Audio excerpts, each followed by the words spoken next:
12. There is a certain time na pwede ka magsarado muna. Makinig ka lang sa sarili mo, pastor. Pero hindi pwede habang buhay ganun. Kung habang buhay ganun, then you will not reach what the Lord intended you to reach. What happens to your relationship with your pastor is Lords over God's heritage.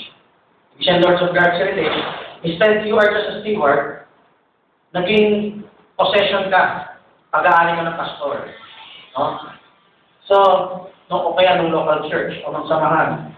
So, proving all things, the present truth, ang present truth yung message of the hour. Reports, confession of progressive faith continually. That is not an objective report. Ibig sabihin, they could report objectively ano yung unawa ng iba. Ang training na ito, if they could report that, then they can also objectively know at least for themselves, what is right and wrong. They're not spoon-feeding what you just said. So this is foundation emphasis. Sabi sa Bible, faith, confession of faith. If you confess the Lord Jesus Christ, you will be saved. Ang confession of Lord Jesus Christ, malawak yan. Hindi lang binanggit Jesus is Lord, tapos na.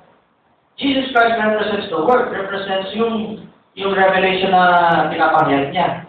So, that confession of faith, that confession of faith, related yan sa tinatawag nating salvation. Ano ba yung confess mo? Yung walking in the light na revelation. I-switch mo lang sa pangalawang 10 minutes.